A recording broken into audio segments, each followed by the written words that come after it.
नमस्कार, ओम आराधना चैनल में आपका हार्दिक स्वागत है। आइए जानते हैं पाप मोचनी एकादशी के बारे में।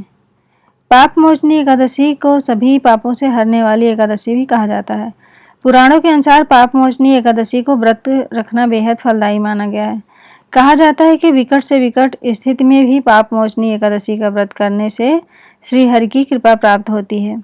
कहा जाता है कि एकादशी के व्रत से चंद्रमा के हर खराब प्रभाव को रोका जा सकता है। एकादशी का व्रत बुरे प्रभाव को भी काफी हद तक कम किया जा सकता है।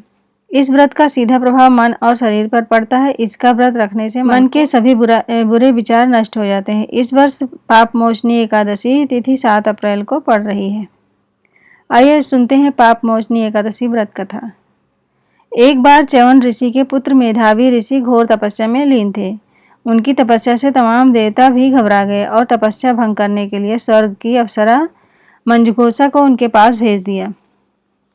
मंजुघोषा नृत्य गायन और सौंदर्य से मेधावी मुनि का ध्यान भंग कर दिया। इसके बाद मुनि मेधावी उस अप्सरा पर मोहित हो गए और उसी के साथ रहने लगे। कुछ समय बीत जाने के पश्चात मंजुघोषा ने वापस स्वर्ग जाने की अनुमति मांगी तो मुनि मेधावी को अपनी तपस्या भंग होने का एहसास हुआ और वो क्रोधित हो गए। उन्होंने मंजुघोषा को पिशाचिनी बनने का श्राप दिया। मंजुघोषा ने मुनि मेधावी से क्षमा मांगी और श्राप से मुक्ति के लिए उपाय पूछा। तब मेधावी ऋषि ने उसे पाप मोचनी एकादशी व्रत रखने की सलाह दी। इसके बाद जब मेधावी ऋषि अपने पिता के महर्षि च्यवन के पास पहुंचे तो महर्षि च्यवन ने उन्हें भी पाप मोचनी एकादशी व्रत रखने के लिए कहा ताकि वह श्राप देने के पाप से मुक्त हो सके।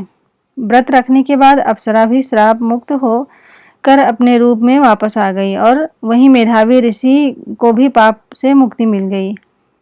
अगर आप इस चैनल पर नए हैं तो प्लीज़ लाइक शेयर और सब्सक्राइब करें, इससे आने वाले वीडियो आपको मिल जाए। धन्यवाद।